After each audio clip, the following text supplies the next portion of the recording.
Bonsoir. Bonsoir, Marcelo. Thank you so much. I know it's very late in Paris. No problem. It's so nice to see you again. Likewise. Yeah, my pleasure. Yeah. How is the family? Everyone okay? Everyone okay. My brother-in-law spent a couple of days in the hospital with COVID, but now he's out. But apart from him, we've been lucky. No problems. Good. I'm wearing that today. Huh? Good. We just got a result today that Tatiana is EGG positive. So without any symptoms, she got positive test. Lucky. Good. Very lucky. Excellent news. Good. So tell me how things going in Paris. So I know you are very busy man, a very busy vascular center. I know you receive people all around Europe, not only France. So how it's going now? You're not doing, standard surgery, just emergencies. What changed? So Marcelo, there's really a downward trend currently with COVID in Paris. So it was real chaos a couple of weeks ago when it started at the beginning of March for us. But currently things are going in the right direction.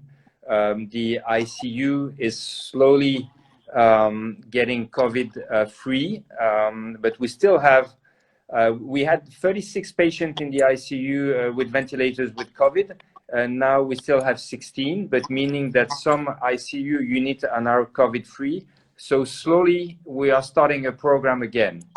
Having said that, for a couple of weeks, we were only doing emergencies, only doing 10 centimeter aneurysm. And very surprisingly, we had not that many emergencies.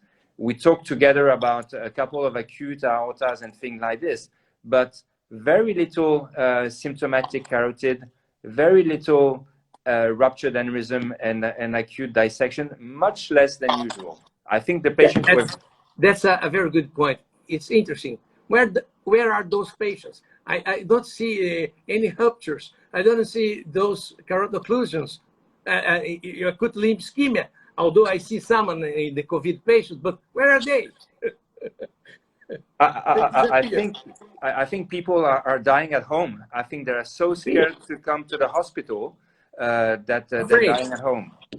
It's been, if you listen to the news, it's very scary. And scary. Yeah, I think I got. You saw the news from New York. That's a lot of people died from myocardial infarctus at home. It's like 800% higher than the usual. So I think that's the problem. They are afraid to go to the hospital. They don't, well, they should understand. I think in somehow the press, the media, are putting people very afraid of going out. So they should be more cautious when they give information for the patients. Because without caution, people become hysteric. It's true. The stroke unit was empty. The MI unit was empty, chest pain unit. And the only MI that arrives at the hospital were very sick cases, very sick. And we've seen ventricle aneurysms and things we were not seeing anymore in the hospital. Amazing. So you told in the beginning that some cases with 10 centimeter aortic aneurysm, you still do surgery. So we talked, let's say 2 weeks ago with Gustavo, the Rich, our friend, and he said that for those patients, they have CP swab tests and chest CT scan before going to formal surgery, even symptomatic. What do you do? I think this is critical because if you perform surgery in patients with COVID, especially in the inflammatory response phase, they're very hypercoagulable, and so there's a very high risk of occlusion of any stent or any bypass. So we do exactly the same thing at my institution. they have the PCR in the nose, they have the chest CT because they're false negative with the PCR. But if you have Yes. PCR negative and chest negative, I think then you're okay. And so it's currently our protocol. All patients coming for lung, heart, and vascular surgery, they get both exams before surgery. I'm not talking about a life-threatening condition like an acute type A. And for those patients, they go directly to the OR, and when they are asleep, we do the PCR. So when they wake up, we know if we bring them to the ICU, which is a COVID plus ICU or a COVID-free ICU. I want to give you just two advice to people who are with us. First, for our pleasure, we have Carlos Bechara from Houston with us here. And we have also Thomas from Poland with us.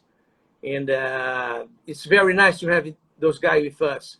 I ask people to send questions because we have a delay. So still they have to write the question, the complete questions, so we can send the questions to you. So, you know, Mariana, one of the surgeons from Brazil, ask a golden question, 1 million question. When do you think you're gonna have a normal rate of surgery? Gonna back to normal? So we are working on organizing the hospital again for normal surgery. It was very fast to switch from normal to COVID positive hospital. But it takes a lot of time to go from COVID to COVID-free. And this is what we're working on. And I've started doing surgery again, end of last week. And now this week, I have cases lined up. But the real problem is to have ICU beds available. Because the patients that are in the ICU with COVID, they stay a very long time in the ICU, especially in my hospital. We get all the very difficult cases that require ECMO. And so those patients, they stay 3 or 4 weeks in the ICU. So that's going to be for us the critical point is when will they be discharged? This is when we will be able to start again the full program. With a free COVID intensive care. Exactly. Yeah. And your plan is to, before we start, check all the surgical team, like your vascular surgeons, residents, nurses, anesthesiologists, before they go to the back to work, or what's the problem? So starting last week, all staff in the hospital got a blood sample for serology. We don't yet have the results because in France, there's a bit of, what would I say? There's a debate on which test we should use. But all the blood sample from the whole hospital is waiting for the test to be performed. I guess by the end of next week, we should have the results. Yeah, yes. Another friend of us said that we discussed before, Eduardo, is a neurological interventionalist, very nice man, and we may discuss about, you know, acute vascular obstructions in the vessels in the brain. But he said people are afraid of going to the emergency room. It's true. And Thomas from Poland and Leonardo Feber from Brazil, they both said that the primary diagnosis for aneurysm, etc., take forever because people are not going to the hospital because they are afraid even to get an exam for tests. I think that comes to the same point back we discussed in the beginning. So what is happening today is that the patient that we're bringing to the hospital are not new patients. There are all the patients that were on the waiting list that were canceled. So we have very limited number of new patients coming to the hospital, but we have a huge amount of patients that were canceled. So what we did... Wait list. Exactly. So we looked at all those cases. We checked the aneurysm size, we checked the age, we checked the comorbidities of all those patients, and so we've ranked them. And so now we have a ranking, and we call them directly. The senior staff surgeon calls the patient to tell him we can perform surgery again, it's safe, and your aneurysm needs to be fixed. So if you want, you can come to the hospital, but it requires us calling directly the patient. I'm sure. I totally understand what you do, and I totally understand the patient position, because I would be afraid getting a tóraco-abdominal surgery and then in a COVID hospital. So that's a kind of, it's a very interesting point. Very difficult for the patient to accept that. I'm old, I have many risk factors, and then they are calling me. So that's why currently we are following the guidelines from the American Colleges of Surgeons, meaning that we do not operate any aneurysm that is smaller than 65, and we make sure I cannot get a sick patient in the hospital, because if they stay too long in the ICU, then the whole program is locked again. So we really are, getting the patient with comorbidities that are not not too much comorbidities, so that they don't stay much in the hospital. That's interesting. With that in mind, I have a question from Thomas from Poland. He said, with the rate of patients that require intensive care, telling that we do now minimally invasive surgery, should we put those patients not in the intensive care or in the intermediate instead of intensive care, so we leave room for those very sick patients and put our patients that you do by percutaneous? Exactly. It's a very good point from Thomas, because currently I'm trying not to use the ICU, but only the recovery room. So especially because the recovery room during the COVID crisis, during the chaos, became ICU.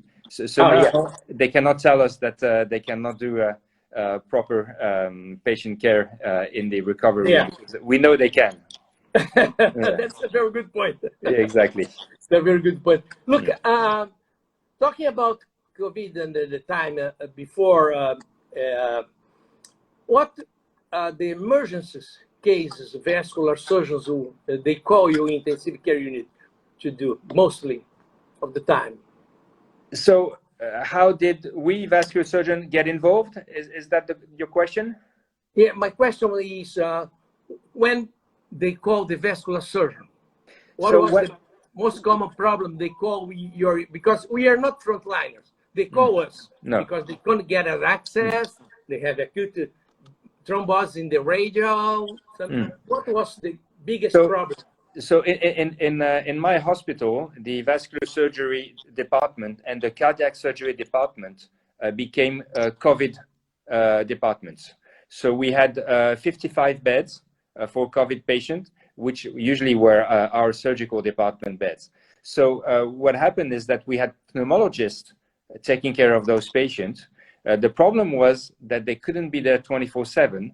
And when you have 55 patients with oxygen, you cannot have a pneumologist alone at night. So what we did, all the surgical team, we did some COVID rotation to help the pneumologist. So I became a resident again. I was there to help, to get whatever possible to help.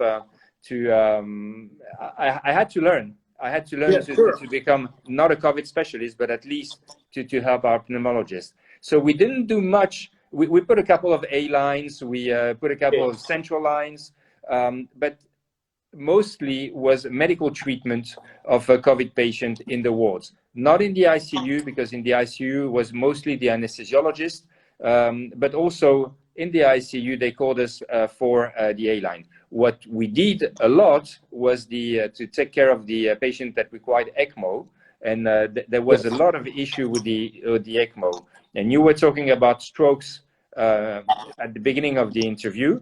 There was a lot of ischemic stroke, but what we have experienced is a lot of hemorrhagic stroke in those patients, because what was really surprising is the amount of heparin that was required for the ECMO tube to stay open. And at the beginning, a couple of them clotted, so we had to use heparin dose similar to the pump for cardiac surgery, and so that they were at risk of having hemorrhagic stroke. So it was we had to completely change our usual way of putting the ECMOs. I can imagine. And then in your hospital, there is a protocol to be used to protect from deep venous thrombosis on how every patient takes that?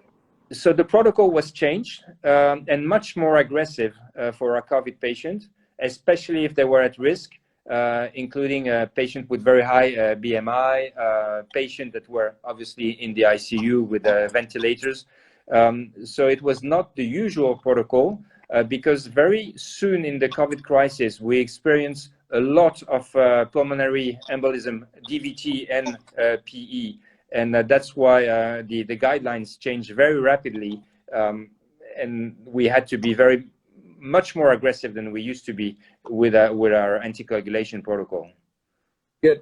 And you told me in our previous conversation, and I have also heard from our friend Roberto Chiesa from Milano, that he saw some aortic occlusions. And did you also see that? So that's a very interesting point, Marcelo. We have in Paris a WhatsApp group with all the surgeons that are in public, private, academic. You know, everyone was in there. It's very funny. People that usually don't talk to each other suddenly were having a communication because everyone wanted to learn about the COVID. And we realized that in a week, there was like 8 patients in the Paris area, that young patient with no specific PAD or comorbidities that arrived with occluded aortas. And so in those patients, the one we had to treat in my center were treated with either aspiration, an endovascular approach, because whatever you do, if you stent them or if you put a bypass, there is such a high risk of occlusion. And we also did the one-shot TPA dose like the stroke center would do. The idea was to be less aggressive as possible and try. The amount of RTPA. Yeah. Mm-hmm. So that's the experiences. Did you also experience aortic occlusions? No, we haven't seen that, at least in Rio. I have talked with many friends around Brazil. I haven't heard any comment about that, but I saw in the literature one case from San Joseph Hospital, a place where I did some part of my training, and they described a patient with acute aortic occlusion. The patient finally died because I think that should be very difficult to treat. And I also read an article for someone, a case report, that the guy had a previous infrarenal repair, open repair, and had acute thrombosis of the dacron, and also this patient died. So I think that's aortic occlusion is very complex. Yeah. So the patient you're quoting in Saint Joseph had aortic occlusion and pulmonary embolism. Yes. And so Saint Joseph is now part of. We are in the same group. So I work in Saint Joseph now. So it's good. Very nice to hear that. So Leonardo Ferber asked you if you have medical supply problems, like many supplies come from China, and in many countries now, the people try to change that and make their own supplies to not depend in only one center. How you see that in Paris and in France? It's a very important point.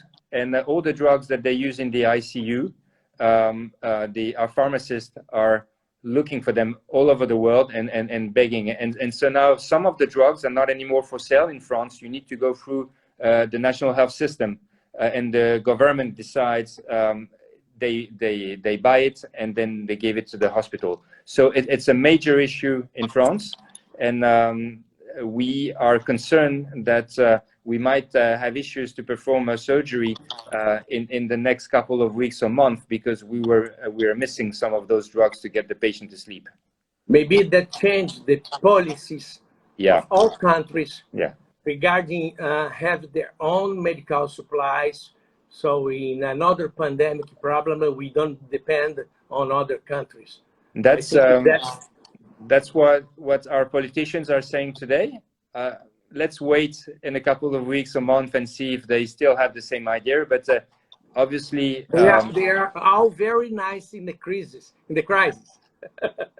but then they disappear.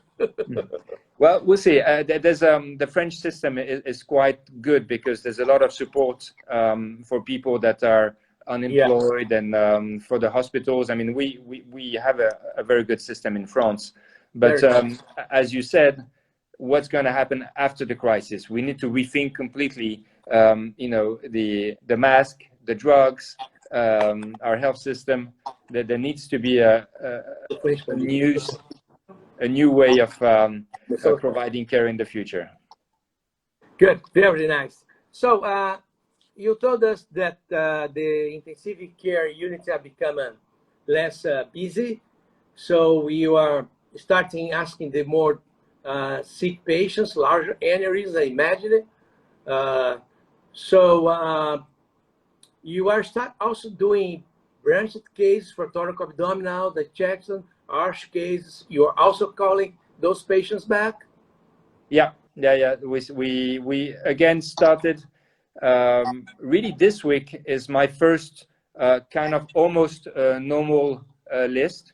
I did one T branch on Monday. I did 2 fenestrated today. And usually I also have a list on Friday, but Friday is bank holiday in France, so I will be at home. But we have called back all the large aneurysms that were scheduled. They are now back on track, and we are not able to do as many as we used to do. Sorry, but we will be able to do probably 4 or 5 a week. Yeah, you ask people that are with us here that they can send questions in Portuguese, in English, and in Italian, in French. As pessoas podem mandar perguntas em português que a gente traduz para o Stéphan. So, Stéphan, so you told us, that comes to my mind, that you did some fenestrations this week. So tell me, what's the protocol for branches and fenestrations regarding thrombosis? So you do double anti-aggregation, what do you do? So we're not talking about COVID anymore. We're talking about usual. Yeah, as you are back to surgery, let's talk about your Okay. job. Okay. So, but I mean, it's not a protocol specific for COVID. It's my usual protocol. Yes, normal protocol. Yeah. So COVID-free patient, good COVID-free situation. Let's hope. The normal life, exactly. Normal life. Exactly. Before the chaos, and hopefully very soon in the future. So we, all my patients are under aspirin or Plavix before the surgery, and I don't stop it for the surgery. And we are very aggressive during surgery with heparin, keeping the ACT above 250 for the fenestrated cases and above 300 for the arch cases. And usually, except for a couple of very sick patients, usually I don't use dual antiplatelet therapy. It's only for patients with, you know, very diseased supraortic trunk or with very diseased coronary arteries that I would use dual antiplatelet, but it's not routine for me. So there are usually discharges. Not needed for some time. Yeah. So in some patients where I'm concerned, I will give them for a couple of weeks, but this is not our average protocol. The standard protocol is just aspirin or Plavix alone. I'm not sure if you heard about the Voyager trial. It's about legs, but they showed that if you use 2.5 milligrams of rivaroxaban, Xarelto, I don't know how you call that in France. The same, but not with the same accent, but it's the same molecule, yeah. How you would say in French? Rivalto. But, you know, we had a very nice webinar from the European Society on that topic. So you send me the link when you can, and I go and send for all the Brazilian society. That'd be nice, because I think we could use we could use that protocol with rivaroxaban 2.5 milligrams and plus aspirin. I mean, to protect the renals, because I think the Achilles heels of our surgery is not the SMA and celiac trunk. We see the index of occlusion of the renals between 4 and 10%, depending on the stent. And I'm not sure about what is best, but I think we could protect the patients if we tried that in a group of patients. Don't you think you could try that? I think, Marcelo, it's a very interesting point, and this is perfect for a global trial. It is. That is something we should do with all our friends you were quoting, with Gustavo, with Thomas, with all of our friends. We should maybe consider a trial to try and find out if there's a benefit for our patients. Yeah, we put some patients only in aspirin, and then some patients in aspirin plus Xarelto 2.5 milligrams, and see what happened with better patents or not. That would be a very good, because all patients, we have at least 2 renals in general. And so we, in a very short period, we have a larger amount of patients. That means a significant power for the study. I think it's a brilliant idea, and I think that you should promote that, and I'll try. Yeah, that's a great idea. Good. And tell us a little bit about because it's very interesting. After all the studies that were presented about type B dissection, let's say us first, I do not change. I still go only for complicated type B dissections. But did you change? Are you going more, aggressive? No. Or what kind of type B you go to intervention? So Marcelo, obviously the life-threatening complication, rupture and visceral malperfusion or lower limb malperfusion, I would go for an endograft. The traditional indications. Exactly. Having said that, I now have a subgroup of patients with a rapidly growing aorta. When in a couple of days it increases to approximately 4 centimeters, then we know that those patients are at a very high risk of a rapidly evolving aorta in the near future. So those patients, I get them back home, and then 6 weeks later, they come back to the hospital to get their stent grafts. So this is the only thing that has changed over the last. Not in the acute phase, let's say. Not in the acute phase. No. I wait for the subacute phase to bring them back in the hospital. And so this is the only indication for me to treat acute dissections is if apart from the very life-threatening condition, is if there's a rapidly growing false lumen. And tell us a little bit about your protocol to protect the spinal cord. So if the patients came after 3-5 years with type B dissection, and you have to cover the all thoracic aorta and then the abdominal, do you do any stage that? How do you drain the spine or not? So Marcelo, I think you already told a couple of key points. Staging, I think, is the most important thing. So usually what I do is I put the thoracic endograft, and then it takes 6 to 8 weeks to have a fenestrated or branch graft. So I just adapt to the manufacturing delay, and I think it's a good timing to promote preconditioning of the spine. I think something that is very, very important is keeping flow to the left subclavian and to the internal. Never block one of those vessels. The tóraco-abdominal I did on Monday, she had a prior open repair of the arch. They just ligated the left subclavian artery. So what I did before relining the elephant trunk, the first thing I did a bypass to the left subclavian, and then I did the T branch. In the same procedure? Yeah, because she was from very far away, and then she had pain. So yeah, I understand.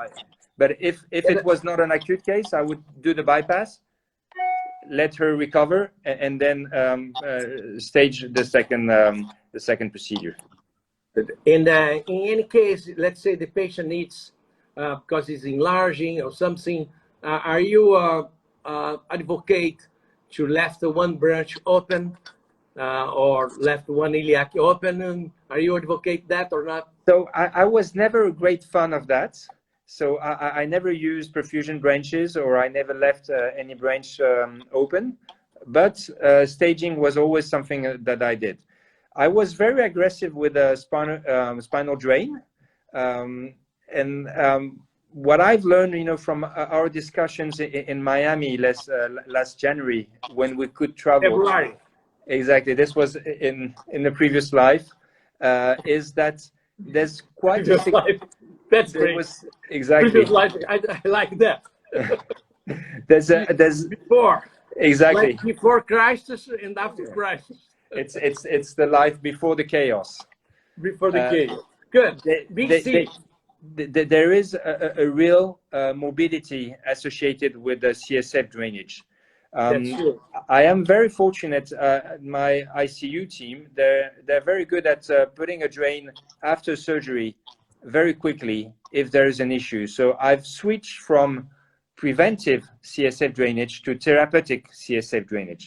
So Great. what I do, I stage, I keep all those vessels open, I keep the blood pressure with a mean arterial pressure above 85. I'm very aggressive with the hemoglobin above 10, and then we check every hour if the legs are working fine, and if there's any issue, we drain them. But during surgery, you don't do like Michael Jacobs or like Gustavo de Rich, any neurological potential evoker? No. You don't do that? No, we don't do that. No. Good. So, do you? Our friend Amaury from GE, he asked if your hospitals, how you are proceeding with case that should postpone it during COVID pandemic, if there is a guidance. I think we discussed that before. Yeah, we discussed. The idea is to get them in the hospital, check the PCR, do the chest CT, and if they're clear, we do the case. We do the case. Yeah. Yeah, that's very interesting. I'm not sure, but there's also a question from Vanya, and she asked, I'm not sure if I know it's not your job because you're a vascular surgeon, but is chloroquine being used in your center? Don't help. No, in France, it's a huge debate, a very passionate debate. Also in Brazil. So everywhere, I think. Yeah, but it's a French guy from Marseille, the south of France, yes. that was very active in promoting chloroquine. So I think that today there is no data to support that there's a benefit. I hope there is a benefit, and we will have soon studies showing if it works or not.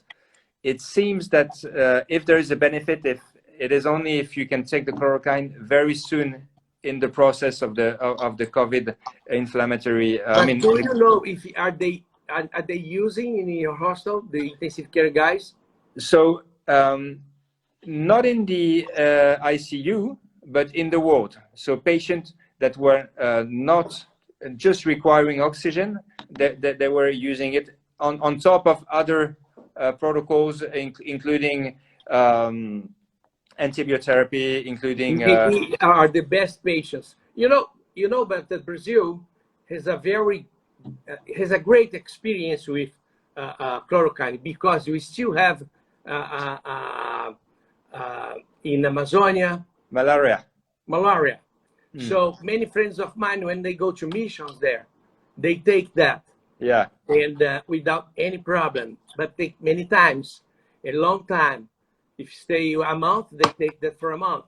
And then I have some friends from rheumatology that they say, well, that's a very safe drug. We use that a lot for lupus and the other rheumatological problems. So that's an advantage. I don't see a lot of cardiac problems as the people are talking now. I think this may be an association. So a benefit, as you said, that in France, no one has malaria anymore because everyone is taking chloroquine. But there's been a couple of deaths because of cardiac issues. So I think if you want to take chloroquine, it's better to check with an EKG that you can take it safely. But again, I'm waiting for data to support that it has a benefit. It's still unclear.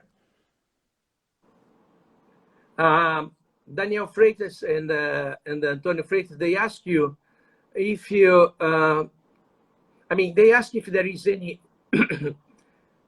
balloon expandable stent graft for the branches or only self-expandable.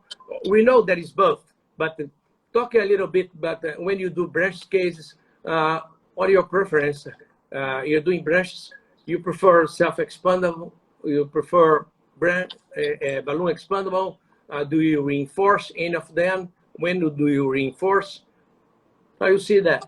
So if we're talking about tóraco-abdominal branches, so using the T branch, I now do most of my cases from the groin using, a cerebral sheath to get into the branch from below. And I find that it's easier to use balloon expandable bridging stents when you come from below. And usually I use the Big Graft Plus, which is tracks really well and gives a lot of support. Smaller French. Sorry. Yeah, it's 7 and 8 French. When I come from above, if I use a preloaded system, like a TPDS, then most of the time I would use a self-expandable covered stent because then you don't need to protect the delivery system all the way to the target vessel. That's true. That's true. Yeah.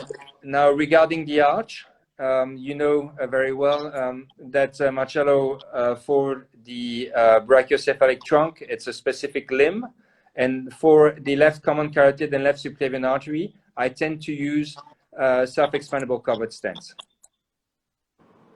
And for the left carotid, you put a cover, self-expandable cover stent. Do you reinforce with an uncovered stent?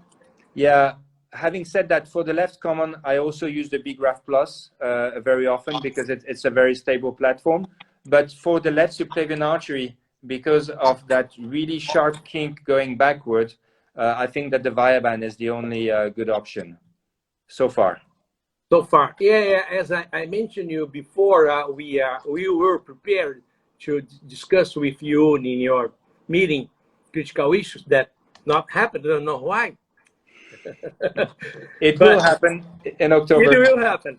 But we so. have a stent in Brazil they call Solaris. Yeah. It's very similar to the Fluence, but very, very, deformable and that very good resistance. Maybe it's a kind of ideal stent to perform in those very curved. I think Thomas from Poland has already some experience with those stents. And I also have to note to you that one of my friends, Nicola from Italy, from Garda, is looking to us. He's our teacher, our master of cyclism. Okay. Voilà. And regarding your stents, I think you told me it is CE mark. It is. Okay. It is CE mark. So Thomas in Poland, I think he has some experience. I think I have some people. We have some people using that also in Rome. Not sure if it's Somba, but he would like to perform a study with Thomas, Somba, maybe us, and if you'd like, it would be very interesting to see the performance of the Solaris stent. I think what is interesting, Marcelo, is now we have many different bridging stents available. And so when you come to critical issues in Paris in October, we can discuss the various pros and cons of all those platforms. You said balloon expandable, self-expandable. When do we prefer one or the other? And I think it's time that we kind of come up with a consensus. Back to this subject and the branches and the dissection, we have treated a lot of chronic dissection, even with a very tight through lumen. That has not been a problem in, I think now we have almost 30 cases, those kind of cases. So tell me, said that, I think that is the best way to treat those patients. I mean, cover all the true lumen and close all the communication with the false lumens. I'm not very fan of our friend from German, Chilo's device, candy plug. So I think that maybe we're not exactly talking about the same patients. I think that Tilo will promote the candy plug when the false lumen at the level of the distal thoracic aorta is not very dilated, no more than 42. Almost normal. So in those patients, I think putting a candy plug is fine because you will completely exclude the thoracic false lumen and promote aortic remodeling. And if in the future you have enlargement below, it doesn't burn any bridges. You can just reline it with a fenestrate or branch. But for those patients with a large false lumen all the way down, I fully agree with you, Marcelo. The only good option is to reline everything from top to bottom and to completely exclude all communication there. And it usually means... I totally agree with you, but that is against our friend Germano Melissano petticoats technique. So I think the petticoat is mostly for acute cases, don't you think? Well, it's not what the protocol they said they are using if they don't have the, IA aortic dilatations. They rupture the intima in small lumen, true and false. My view is in the future, you're going to have an aneurysm because you have two, let's say one single but very fragile walls. But what is interesting is when academic surgeons like Germano try some new technique, they come up with data, they follow up the patient, and then he will share the long-term outcome. So I think it's going to be interesting. And coming back to the chronic dissection, what I have experienced is if you want to completely exclude all communication tears, usually you have to go all the way down to the external iliac in many patients and use iliac branches to completely exclude the communication. We do the same. And I have to know that you have used the branch device even in very small lumen. Oh yeah, it's amazing. The narrow true lumen. The narrow true lumen is not an issue anymore. Good. I love to hear that because that's my position for many times. I agree with you. Thank you. So I have another question. We know that they are doing a multi-center trial, Melissano, the guys from German, Leipzig, that the Misasi trial, is that the name? Yeah. When they include the intercostal arteries. So I'm very afraid of that because I saw, accidents from embolization, and if you bring the patient 3-4 times and catheterize them 2, 3, 4 intercostals, you augment the risk of embolization. How do you see that? I think it's a very interesting point because I'm part of the protocol. And this is something I have been doing for many years, not that aggressive, but I've been in some patients with a couple of big intercostal. I have actually occluded them selectively before doing the complete aortic repair. And as we were talking about chronic dissection, if you don't do that, you have very large type 2 endoleaks and you still have the false lumen filling during follow-up. So in those chronic dissection, but there's less emboli risk because usually then there's not too much thrombus. So I agree with you. I would do that only if it's in an area of the aorta when there's no trash. I would never go with my wiring catheter into a clot to try and get access to an intercostal. I fully agree with you. Now, those patients, they are excluded from the protocol, or in the protocol there is not exclusion for shag aorta or large aneurysms? I would have to check, but okay. I think that we can decide not to do it if the aorta is at risk of emboli.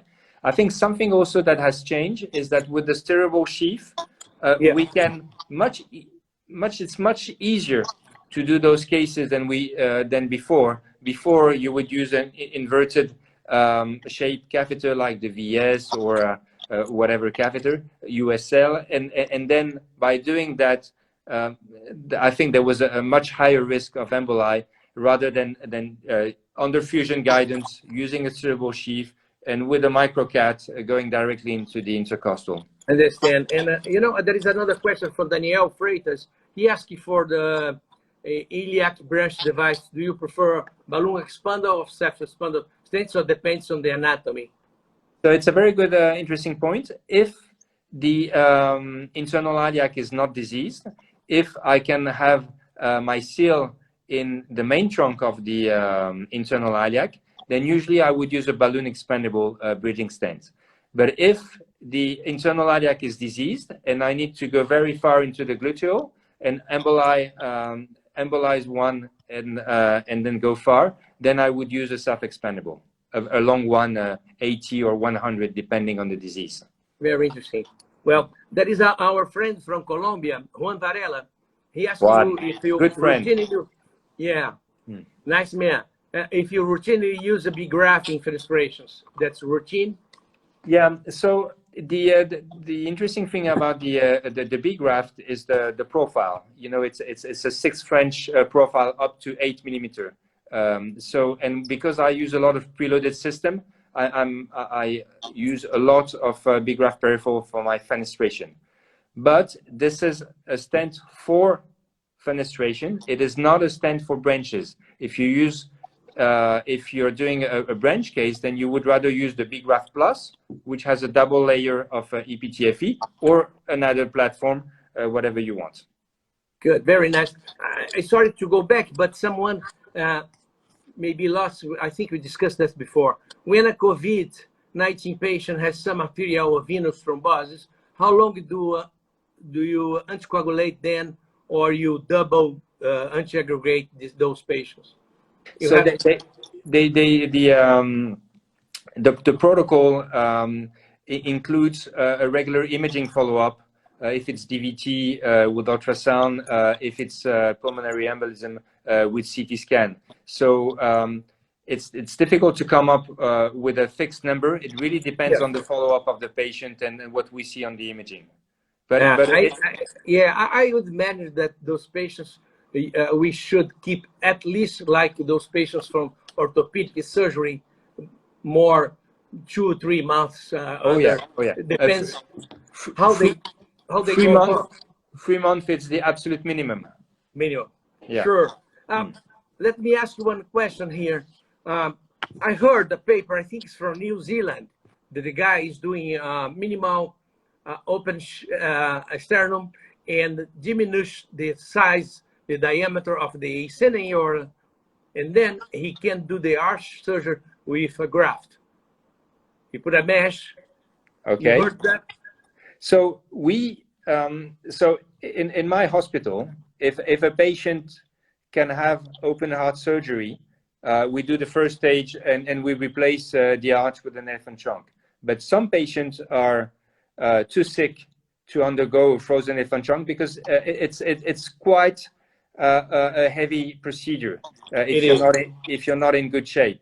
So for those patients, we do a wrapping of the ascending with a mesh, and then we will do either a debranching during the same procedure and then a TVAR, or we will put a branch endograft inside the mesh.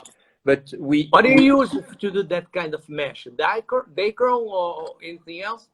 It's let me try and find out the name. It's a polyester mesh. I can it is. We're gonna look at that and then we discuss. Yeah, I need to find I need to find the name again because it is not a graft that we cut. It's a specific mesh that we suture around the ascending. There is another question from Juan Varela. When you use a big graft plus in the branches, do you reline? No. Well, no, it's not a right answer. Most of the time, no. Especially for the visceral, you know, they're quite straight. but for the renals, some of them I reline. It's very important when you use balloon expandable bridging stent into the renals, when you shoot your selective angio, to get the stiff wire out of the way, because the stiff wire can straighten the transition zone between the bridging stent and the target vessel. So usually my sheath is in the stent, I get my Rosen wire back, I shoot my angio, and if I see that there's a kink, then I would reline. That is very good point, because I always say to people that work with me, let's do the angiogram with the sheath inside, without a wiring, and see the real anatomy, the real final result. Yeah. And now you see if you should put a stent or not. Exactly. Because sometimes you are surprised how the wiring, distorts the anatomy. We have our friend Marcelo Mandelli, a very nice friend, saying that the mesh calls Marlex. Okay. I'm not sure. We're going to discuss that then with Mandelli. Maybe we're going to invite Mandelli. He's very talented, a vascular surgeon from Brazil, to discuss one day with us. We have we have more 5 minutes. So in those 5 minutes, first, I want to say merci beaucoup, because I know it's very late in Paris, and I know how busy you are, and has been a great pleasure having you in my name, in GE company name, who asked you to be part of that many times. And we have a close relationship with you then, with Cook. I know they are very happy also, and Tamussino that represents Cook here. So in my name, in name of all those people and all our colleagues here, we have more than 100 people participating in that discussion. So, and I give you those last minutes to say whatever. And so one final question for you before you leave. Do you practice running? I know. Are you practicing outside in Paris or inside home? Or are you doing your sport? So let me tell you just that it's an honor and a pleasure to be here with you tonight. In those difficult times, it's good to interact. It's good to see friends, and it's good to focus on something else than COVID. Every morning we wake up, the radio says there's thousands of deaths. So it's good if we can have those interactions with friends. Now regarding so I make circles around my block. That's the only thing I can do. But cycling. Well, in Brazil, you can do sports outside. I do a bike, and I did 100 kilometers last weekend, and this weekend we're probably going to do the same, 100 kilometers.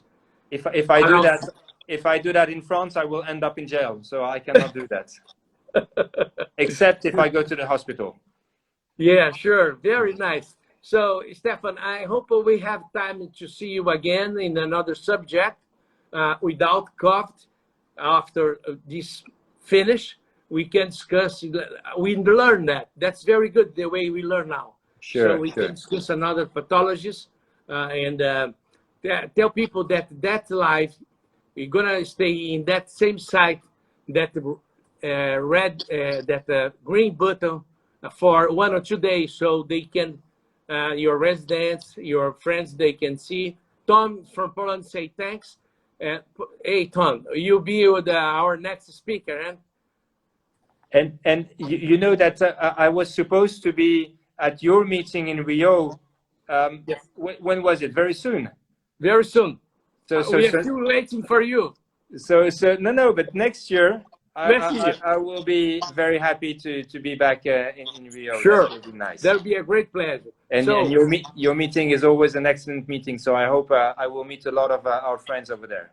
I love your meeting. I hope to be in October in Paris. That would be great. That would be great. I would love it. Take care. Hope to see you very soon. And thank you very much. And remember, people, that live is still in the Instagram. They can see that tomorrow in more than 48 hours. Take care. Thank you.